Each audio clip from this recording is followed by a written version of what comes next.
मेरा नाम रूपाली है। मेरा एक ही बेटा है। मेरा मिडिल क्लास फैमिली से ताल्लुक़ है। मैंने दिन रात मेहनत करके अपने बेटे को पढ़ाया लिखाया। मेरा बेटा अपना कारोबार करने लगा।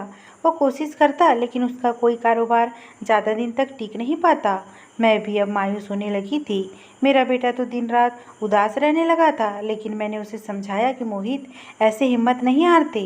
भगवान पर भरोसा रखो, एक दिन वह तुम्हें तुम्हारी मेहनत का फल ज़रूर देगा। और मेरी इसी बात को मानकर मेरा बेटा लगातार मेहनत किए जा रहा था। मेरे बेटे ने हिम्मत नहीं हारी और अपनी मेहनत जारी रखा।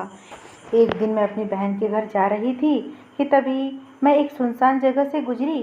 चारों तरफ आसपास कोई भी नज़र नहीं आ रहा था।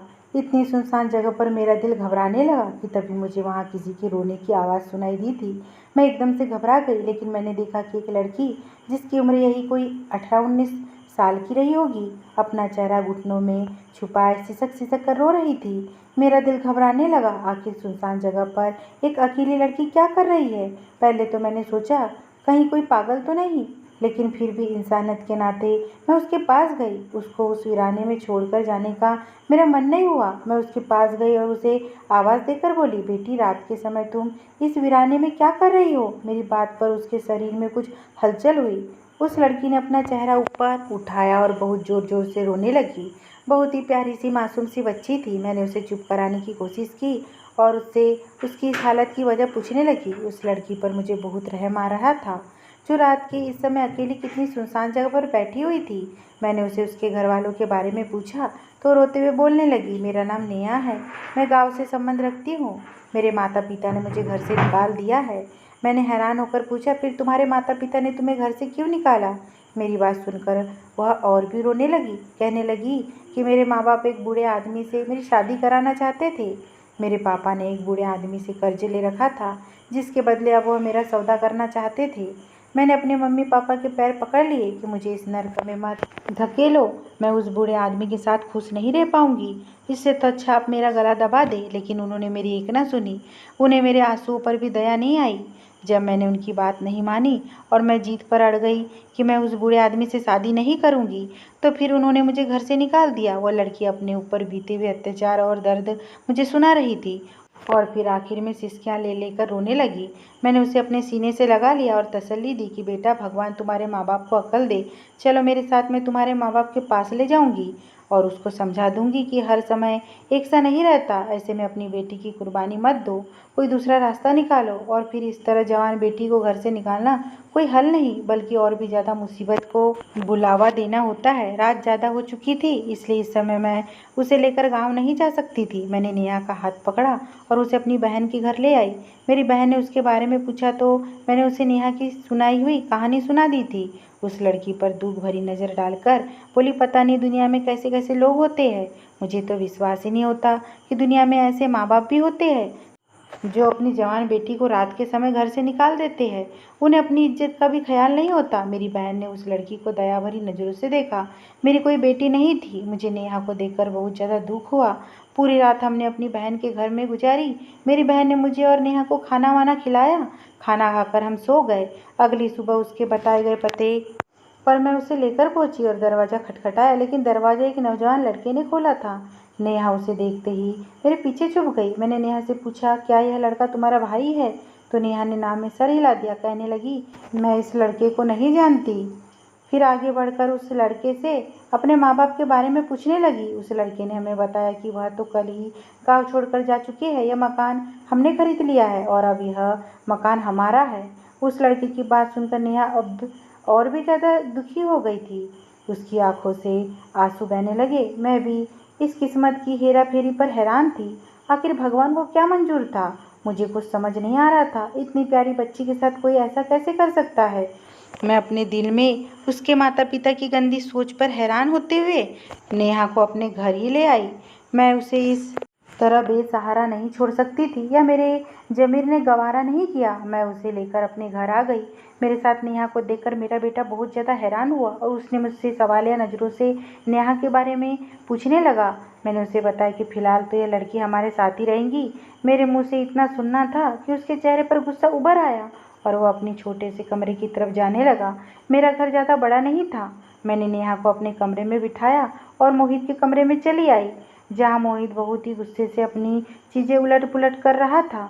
मैंने एक गहरी सांस भरी। मैं जानती थी कि मोहित को लड़कियों से पता नहीं क्यों इतनी ज़्यादा चिढ़ थी। अपने आप में रहने वाला इंसान था, लड़कियों से दूर भागता था। मैं मोहित के पास बैठ गई और उसे समझाने लगी, बेटा ऐसा क्यों कर रहे हो? मेरी बात सुनकर मोहित ने कहा, मम्मी यह लड़की कौन है जिसे आप हमारे घर ले आई है? मैंने उसकी बात सुनी और बोली, बेटा वह बेसहारा लड़की है, उसके माँ बाप नहीं है, इसलिए मैं उसे यहाँ ले आई हूँ। मेरी बात सुनकर मोहित उठकर खड़ा हो गया और जाने लगा, तो मैंने उसका हाथ पकड़ लिया। वो बोला कि मम्मी आप बहुत भोली है, आपको क्या पता कि दुनिया में कैसे कैसे धोखेबाज लोग रहते हैं। क्या पता ये लड़की फिर फ्रॉड हो। अगर ऐसा हुआ तो फिर हम क्या करेंगे, कहाँ जाएंगे? अभी तो हमारे हालात वैसे भी मुश्किल से गुजार रहे हैं, कितनी मेहनत करनी पड़ती है, तब कहीं जाकर घर का खर्चा चलता है। ऐसे में एक नई मुसीबत आपने लाकर सर पर बिठा दी है। मैं किसी भी नई मुसीबत में पड़ना नहीं चाहता। मैंने उसे समझाया कि बेटा यह लड़की बहुत मासूम है, चेहरे से तो बिल्कुल भी फ्रॉड नहीं लगती, और अगर कुछ गलत होगा तो देखा जाएगा, भगवान हमारे साथ है। मेरा बेटा तब भी नहीं मान रहा था। आखिर मैंने उसे अपनी कसम दी, तब जाकर उसने नेहा को घर में रहने की हामी भरी। अब मैं थोड़ा सुकून से थी कि कम से कम नेहा को एक सहारा मिल गया था। अगर वह ऐसे ही बेसहारा गलियों में घूमती रहती तो फिर उसके लिए बिल्कुल भी ठीक नहीं होता। आज के समय में तो इंसान नहीं, भेड़िया बसते हैं जो अकेली लड़की को नोच के खाने के लिए तैयार रहते हैं। तो ऐसे हालात में मैं उसे सड़क पर अकेला कैसे छोड़ सकती थी? जो कुछ भी होगा भगवान अच्छा ही करेगा, लेकिन कहते हैं ना, किस्मत का कुछ पता नहीं कब बदल जाए। धीरे धीरे दिन गुजरने लगे थे। नेहा को मेरे पास आए 3 महीने हो गए थे।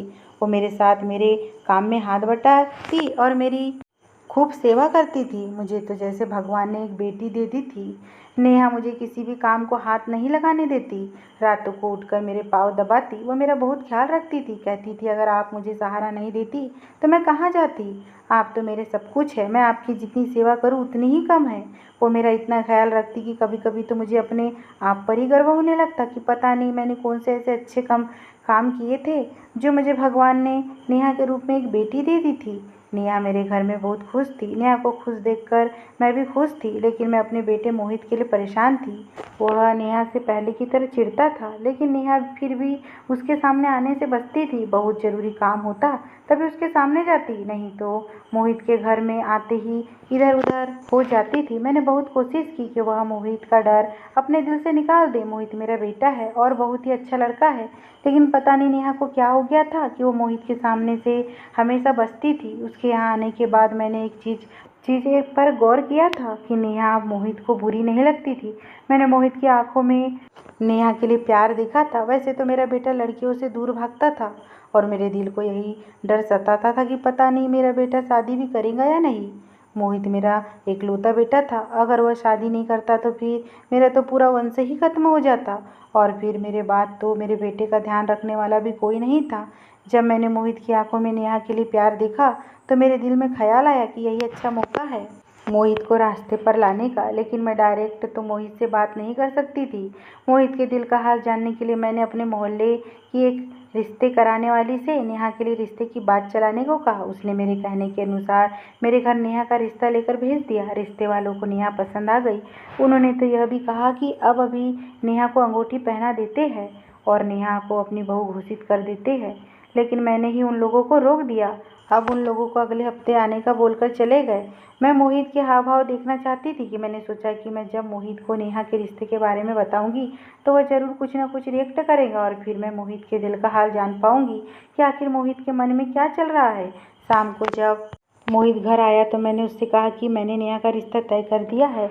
अगले हफ्ते वह नेहा की उंगली में अंगूठी पहनाकर मंगनी की रस्म करना चाहते हैं। मेरी बात सुनकर मोहित का चेहरा गुस्से से तमतमाने लगा था। कहने लगा, मम्मी एक बार तो आप मुझसे पूछ लेती, मुझसे पूछे बिना ही आपने नेहा का रिश्ता तय कैसे कर दिया? मैंने अनजान बनते हुए कहा, मोहित तुमसे पूछने वाली क्या बात थी? तुम कोई उसके सगे रिश्तेदार तो नहीं हो कि तुमसे पूछना जरूरी था? मैंने नेहा को इस घर में सहारा दिया था, तब भी नेहा की वजह से अपसेट हो गए थे। मैंने सोचा कि अब नेहा की शादी कर दूंगी तो तुम भी थोड़ा खुद को रिलैक्स फील करोगे। मेरी बात सुनकर मोहित ने अपना सर झुका लिया। मैं उसकी अगली बात का इंतजार करने लगी और फिर मोहित ने बोल ही दिया, मम्मी मैं नेहा को पसंद करने लगा हूँ और नेहा से शादी करना चाहता हूँ। उसकी बात पर मैं उसे घूरने लगी और बनावटी गुस्से से बोली, नालायक, तू तो उस बच्ची से खैर खाता है तो अब कैसे शादी की बात कर रहा है। मैंने उसके सर पर हल्की सी चपेट लगाई। वो मेरे करीब खिसक आया और मेरी बनावटी गुस्से को नज़रअंदाज करके बोला कि मम्मी, मैं नेहा से प्यार करता हूँ, उससे शादी करूँगा, मेरे अलावा किसी और की नहीं हो सकती। यह कहकर वह कमरे से निकल गया और मैं उसकी बातों पर मुस्कुराने लगी। मोहित तो मान गया था, लेकिन अब समस्या नेहा की रजामंदी की थी। मैं जानती थी कि नेहा मेरी बात पर इनकार नहीं कर सकती, लेकिन मैं यह भी जानती थी कि नेहा शुरू से ही मोहित से डरती आ रही है, तो फिर उसके साथ पूरी जिंदगी गुजारने के बारे में मैं शायद वह सोच भी नहीं सकती। उसके लिए एक बड़ा फैसला होगा। सुबह नहा धोकर फ्रेश होने के बाद मैंने नेहा को अपने पास बैठाया और उसे समझाने लगी। मैंने कहा, नेहा, क्या तुम मुझसे प्यार करती हो। मेरी बात सुनकर नेहा की आंखों में आंसू आ गए। कहने लगी, आप तो मेरे भगवान हो, आप ऐसी बातें क्यों कर रहे हो। मैंने नेहा के हाथ अपने हाथों में थाम लिए। मैंने कहा, नेहा, क्या तुम मेरे बेटे मोहित से शादी करोगी। मेरी बात सुनकर नेहा ने झटके से अपना सर ऊपर उठाया था। ऐसा लगा कि जैसे उसे करंट लगा हो। वह जल्दी से नाम में सिर हिलाने लगी। नेहा शायद अभी डरी हुई थी। मैंने उसे समझाया कि मोहित बुरा नहीं है, लड़कियों से नफरत के पीछे एक बड़ी वजह है, और वह है कि उसकी बुआ अपनी बुआ के गलत करतूतों की वजह से ही मोहित हर लड़की से नफरत करने लगा है। उसकी बुआ ने बहुत बड़ा फ्रॉड किया था और जिसकी वजह से उसकी बुआ को खानदान से निकाल दिया गया था। बस इसलिए औरत जात से चिढ़ने लगा था और लड़कियों से दूर रहता था। मेरी बातों से नेहा का दिल थोड़ा शांत हो गया था, लेकिन वह अभी कुछ और डरी हुई थी। मैंने नेहा से वादा किया कि मैं तुम्हारे साथ कभी भी नाइंसाफ़ी नहीं होने दूंगी। मेरा बेटा अब पहले जैसा नहीं रहा, जो बात बात पर तुम्हें भला बुरा कहता था और नफरत से तुमसे बात करता था। अब तो तुमने खुद महसूस किया होगा कि मोहित बदल चुका है, वो तुमसे प्यार करने लगा है। मेरी बातों ने उसके दिल पर छाई धूल साफ कर दी थी। कहने लगी कि मैं आपको मना कैसे कर सकती हूँ, आप तो मेरे लिए भगवान समान हैं। आपने तो उस समय मेरा साथ दिया जब मेरे माँ बाप ने भी मुझे त्याग दिया था। नेहा की बात सुनकर मैं बहुत खुश हुई थी कि भगवान ने मुझे बहुत ही अच्छी बहू और बेटी दोनों ही दे दी थी।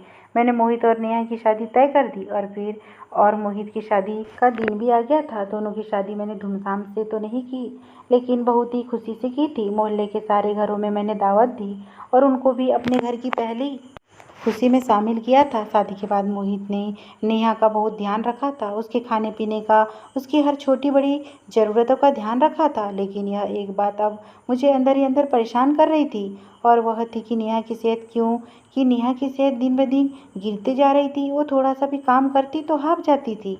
मैंने हर नुस्खा आजमा लिया था, लेकिन उसकी तबीयत में कोई सुधार नहीं हो रहा था, बल्कि नेहा की तबीयत दिन ब दिन खराब होते जा रही थी। मेरी बहू बहुत खूबसूरत थी, उसकी बड़ी बड़ी काली काली आंखें किसी को भी अपना दीवाना कर लेती, लेकिन अब उसकी आंखों के नीचे काले घेरे आने लगे थे। मोहित मेरी नेहा से उम्र में थोड़ा ज़्यादा ज़रूर था, लेकिन वह नेहा का पूरा ख्याल रखता था। मुझे याद है कि शादी का वह दिन जब मेरी बहू दुल्हन बनकर मेरे घर आई थी। शादी से कुछ दिन पहले मैंने नेहा की हालत बहुत ख़राब हो रही थी। मोहित ने दराज से शीशी निकालकर शहद चटाया। मैं नोटिस कर रही थी कि शादी के दूसरे दिन से ही मोहित नेहा को शहद चटाता था और उसके बाद उसे छत पर भी ले जाता। मैं बहुत हैरान होती और उससे पूछती कि लेकिन वो कोई ना कोई बहाना बना देता। मैंने भी सोचा था कि वह नेहा का पति है, नेहा से प्यार भी करता है, तो उसके साथ कुछ गलत तो नहीं करेगा। पर नेहा अब फिर से लेट गई थी। मोहित भी वॉशरूम में फ्रेश होने के लिए चला गया था। मैं कुछ देर वहीं नेहा के पास बैठी रही और फिर उठकर बाहर आ गई। ऐसे ही कुछ दिन और गुजर गए। एक दिन मेरी बहू मेरे पास बैठी हुई थी कि अचानक बेहोश होकर एक तरफ से लुढ़क गई। उस समय मोहित घर पर मौजूद नहीं था। मैं बहुत ज़्यादा परेशान हो गई। मैंने जल्दी से मोहित को फ़ोन करके बुलाया। मोहित उसे लेकर हॉस्पिटल भागा। डॉक्टर ने नेहा का चेकअप किया और कहा कि दिमागी दबाव की वजह से ही बेहोश हो गई है। लगता है कि आपकी बहू दिमाग पर कुछ ज़्यादा ही प्रेशर लेती है, इसलिए शायद बेहोश हो गई है। थोड़ी देर बाद नेहा को होश आ गया था। मेरा बेटा नेहा को घर ले आया। मैंने नेहा के लिए जूस बनाया और कमरे में लेकर चली आई। मैं कमरे में दाखिल हुई तो मैंने देखा कि मोहित नेहा को गले में एक पीले रंग का धागा बांध रहा था। मैंने जूस का गिलास साइड टेबल पर रखा, उससे उस धागे के बारे में पूछने लगी। मैंने पूछा, मोहित, तुम्हें नेहा को क्या पहना रहे हो। तो वो बोला, मम्मी देखो ना, नेहा आए दिन बीमार रहती है और कमज़ोर भी होते जा रही है, इसलिए मैं यह बहुत ही बड़े पंडित जी से यह धागा लेकर आया हूँ। पता नहीं क्यों मेरा दिल कुछ खटक सा गया था। मुझे लगा कि जैसे मोहित मुझसे कुछ छुपा रहा हो, लेकिन मैंने कुछ और ज़्यादा बात नहीं की। मुझे लगा कि शायद मोहित मुझे कुछ नहीं बताया। बेकार में कुरेदने से कोई फ़ायदा नहीं था। नेहा के सिराने बैठी उसका सर सहला रही।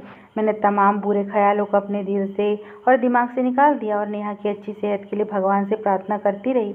अगले दिन तक नेहा की तबीयत कुछ अच्छी हो गई थी। दोपहर के बाद मैं बाहर आई तो देखा मोहित दाल वाला सॉपर लेकर बाहर जा रहा था। यह मोहित का अब रूटीन बन गया था। वह हर मंगलवार को शादी के कुछ दिन बाद से ही दाल वाला सॉपर लेकर कहीं चला जाता। मैं कई बार उससे पूछ चुकी थी कि मोहित तुम यह दाल लेकर कहाँ जाते हो, तो वह कहता कि मम्मी बस किसी को ज़रूरत है तो मैं ज़रूरतमंद की मदद करता हूँ। मोहित की ऐसी ही हरकतें मुझे सोचने पर मजबूर कर रही थी कि कहीं वो कुछ गलत तो नहीं कर रहा है। आज रविवार का दिन था। मोहित घर पर ही था। रात के समय मैं किचन से निकल रही थी कि मैंने देखा मोहित नेहा को लेकर छत पर जा रहा था। मैंने छठी इंद्री ने मुझे कुछ गलत होने का इशारा किया। मैं भी फौरन उसके पीछे सीढ़ियाँ चढ़ने लगी। जैसे ही मैं छत पर पहुंची तो जो सामने का दृश्य देखा तो ऐसा लगा कि जैसे किसी ने मेरे शरीर से जान खींच ली हो। मोहित ने नेहा को एक गोल घेरे के अंदर लिटा दिया था, लेकिन ये देखकर तो मैं और भी ज़्यादा काँप गई थी कि नेहा होश में नहीं थी, वो बेहोश थी। नेहा गोले घेरे के अंदर लेटी हुई थी। मोहित ने उसके माथे पर ना जाने क्या क्या लपेट रखा था और उसके सामने बैठा हुआ बड़बड़ा रहा था। मोहित के मन ही मन में कुछ पढ़कर नेहा के ऊपर फूंका और देखते ही देखते नेहा का पूरा शरीर झटके खाने लगा था। यह सब देखकर जोर से मेरी चीख निकल गई। मेरी चीख पर मोहित ने मेरी तरफ देखा तो उसका चेहरा सफ़ेद पड़ गया था। उसने कहा, सोचा नहीं था कि ऐसा कुछ होगा। मैं उसके सामने आई और जोर से एक थप्पड़ उसके मुंह पर दे मारा। उस वक्त मुझे मोहित अपने होश में नहीं लग रहा था, अजीब पागल सा लग रहा था। फिर मैंने उसके बाद उसके मुंह पर थप्पड़ की बारिश कर दी। वह भी बिना कुछ बोले खड़ा रहा। मैंने उससे कहा, बेगैरत इंसान, यह सब तू क्या कर रहा था? तेरी हिम्मत कैसे हुई एक मासूम के साथ इतना घिनौना खेल खेलते हुए? हिम्मत कैसे हुई? अभी कि अभी नेहा को ठीक कर, वरना मैं भूल जाऊंगी कि तू मेरा बेटा है। मेरे चेहरे से गुस्से की चिंगारियां निकल रही थी। मेरी ऐसी हालत को देखते हुए मोहित ने पूरा शरीर गुस्से की वजह से काँप रहा है और कुछ पढ़कर फेंका और तभी नेहा का शरीर जो अब तक झटके खा रहा था एकदम शांत हो गया। मैंने मोहित को एकदम से हिला डाला। मैंने कहा, यह सब क्या है? अब ऐसे ही मुंह बंद किए खड़े रहेगा? क्या मेरी बात का जवाब दोगे? सुन रही थी। मैंने इस लड़की को देखा तो मुझे इसमें कुछ अजीब सी कशिश महसूस हुई। मेरी बात सुनकर अब मोहित रोने लगा था। फिर उसने मुझे सारी बात बताई। मैं खामोशी से खुद को रोकने की कोशिश की उसके करीब जाने से, लेकिन मैं नाकाम रहा। मैं नेहा के साथ शादी से पहले ही रिश्ता कायम करना चाहता था, लेकिन मैं जब भी नेहा के साथ ये सब करने की कोशिश करता तो नेहा मुझसे दूर भागती और मुझे ऐसा करने से रोकती थी। एक दिन उसने मुझे धमकाया कि अगर तुमने मेरे साथ ज़बरदस्ती की तो मैं तुम्हारी माँ को बता दूंगी। तो उल्टा मैंने उसे धमकाया कि अगर तुम मेरी माँ को बताऊंगी तो उल्टा मैं अपनी माँ को कहूँगा कि ये लड़की मेरे ऊपर डोरे डालती है, मुझ पर गलत निगाहें रखती है और जाहिर सी बात है कि मेरी माँ है, मेरे ऊपर विश्वास करेंगी और अगर ऐसा हुआ तो वह तुम्हें घर से निकाल देंगी। मेरी बात सुनकर नेहा डर गई थी। इस घर के अलावा उसका कोई सहारा नहीं था और वह इस घर को छोड़कर जाना नहीं चाहती थी, इसलिए चुपचाप वो इस घर में पड़ी रही और मेरे खिलाफ उसने कोई आवाज़ नहीं निकाली। लेकिन अब मैं अपने मकसद को पूरा करने में नाकाम था। वह मेरे हाथ नहीं आ रही थी, वह हमेशा मुझसे बचती रहती। मैंने भी सोच लिया था कि नेहा को हासिल करके ही रहूँगा और जब आपने मुझे बताया कि आपने नेहा की शादी तय कर दी है तो यह मेरी जीत ने गवारा नहीं किया। मैंने सोच लिया था कि नेहा को हासिल करके ही रहूँगा, चाहे कैसे भी करूँ। और फिर मैंने नेहा से शादी करने की बात कही थी। मैंने सोच लिया था कि नेहा से शादी करने के बाद और उसे हासिल करने के बाद उसे छोड़ दूँगा। और यह बात शादी की पहली रात की मैं अपने दोस्तों से फ़ोन पर कर रहा था, लेकिन नेहा ने मेरी ये बात सुन ली थी और शादी की पहली रात नेहा ने मुझे अपने करीब नहीं आने दिया। इस बार नेहा ने चालाकी की थी। मेरी आवाज़ उस फ़ोन में रिकॉर्ड कर ली थी। जब मैंने नेहा को धमकाया तो कहने लगी कि अगर तुमने मेरे साथ ज़बरदस्ती की तो मैं ये रिकॉर्डिंग तुम्हारी माँ को सुना दूंगी। और यहीं पर मैं कमज़ोर हो गया था। शादी के इतने महीने बाद मैं नेहा को पा नहीं सका था। नेहा मुझे समझाने की कोशिश करती, अब हमारी शादी हो चुकी है, इस खातिर ना सही तो अपने माँ की खातिर ही इस रिश्ते को पूरी ईमानदारी के साथ निभाओ। लेकिन मुझे नेहा की बात से कोई फर्क नहीं पड़ता था। मैंने तो सोच लिया था कि उसे पूरा करना ही मेरा मकसद था। लेकिन नेहा अब दिन ब दिन ही जिद्दी बनते जा रही थी। मैं चाहता था कि नेहा को ज़बरदस्ती हासिल कर सकता था, लेकिन जब मैंने सोच लिया कि नेहा खुद मुझे सौंपेगी और मैं उसे ऐसा करवा कर रहूँगा, और फिर मैंने एक बाबा की मदद ली। उस बाबा के बताए हुए सारे काम मैं करने लगा। वह शहद भी उन्हीं बाबा ने दिया था। यह रोज़ अपनी पत्नी को चटाया करना, रोज़ मंगलवार को एक पैकेट दाल शमशान घाट में डाल दिया करना। मैं बाबा की बताया हुए सारे काम कर रहा था। ये सारे काम मुझे 40 दिन तक करने थे। 40 दिन के बाद नेहा खुद मेरे पैरों में गिरकर मुझे अपने आप को सौंप देती, लेकिन इससे पहले कि आपको मेरे बारे में सब कुछ पता चल गया। मोहित के मुंह से यह भयानक सच्चाई सुनकर मेरा सर चकरा गया था। मुझे तो विश्वास ही नहीं हो रहा था कि मोहित मेरा बेटा है। पता नहीं मैंने ऐसा कौन सा पाप किया था जो भगवान ने मुझे मोहित जैसी औलाद दी थी। इससे तो अच्छा था कि मैं बे-औलाद ही रहती। मैंने एक जोरदार थप्पड़ मोहित के मुंह पर दे मारा। बेशरम, तुझे शर्म नहीं आई? जिस बेसहारा लड़की को तेरी माँ ने सहारा दिया, उसे अपनी बेटी बनाया, तेरी ज़िंदगी में शामिल किया, तूने उस लड़की की ज़िंदगी बर्बाद कर दी। मैं तुझे कभी माफ़ नहीं करूँगी। अरे ऐसी बहू और पत्नी तो किस्मत वालों को मिलती है। इतना सब कुछ चुपचाप सहती रही और उसे मुंह नहीं खोला। वो तुझे लाइन पर लाने की कोशिश करती रही और तू उसे बर्बाद करने पर तुला रहा। नेहा को अब कुछ कुछ होश आने लगा था। मैंने नेहा का हाथ पकड़ा और उसे नीचे कमरे में ले गई। उसे बेड पर लिटाया और उससे रो रो कर माफ़ी मांगी। नेहा को समझ में आ गया था कि मुझे सच्चाई का पता चल चुका है, तो वह भी अब मेरे गले लगकर फूट फूट कर रोने लगी थी। मैंने कहा, नेहा मुझे माफ़ कर दे बेटा, मैंने तेरे साथ बहुत गलत किया है, मैं तेरी गुनहगार हूँ। नेहा ने मेरे जुड़े हुए हाथ थाम लिए और रोते हुए बोली, नहीं माँ जी, आपने मेरे साथ गलत नहीं किया, बल्कि मेरी किस्मत ने ही मेरे साथ गलत किया है। आपने कुछ नहीं किया। मैं आपको दोषी नहीं ठहरा सकती। मेरी किस्मत में ना माँ बाप का प्यार था और ना शादी के बाद पति का प्यार मिला, लेकिन भगवान ने आपके रूप में मुझे माँ दी है और मैं आपको खोना नहीं चाहती थी। इसलिए मैं मोहित के सारे जुल्मों को सहती रही। मुझे उम्मीद थी कि शायद मोहित सही रास्ते पर आ जाएगा। मैं मोहित के पास गई, उसका हाथ पकड़कर भगवान के सामने लाकर खड़ा कर दिया। मैंने कहा, मोहित, तुझे भगवान की सौगंध है, तू अभी इसी वक्त मेरे घर से निकल जा। जिस दिन तुझे लगे कि तू मेरी बहू के काबिल हो गया है, तो उस दिन तेरे लिए घर के दरवाजे हमेशा के लिए खुले रहेंगे। लेकिन तुझे भगवान की सौगंध है, बुरे ख्याल के साथ इस घर में दाखिल हुआ तो तुझ पर भगवान का कहर टूटेगा। जब तक नेहा के काबिल खुद को ना कर ले, इस घर में कदम मत रखना। मोहित सर झुकाए घर से निकल गया। अब घर में मैं और मेरी बेटी नेहा रहते हैं। हम दोनों माँ बेटी ही एक दूसरे का सहारा है।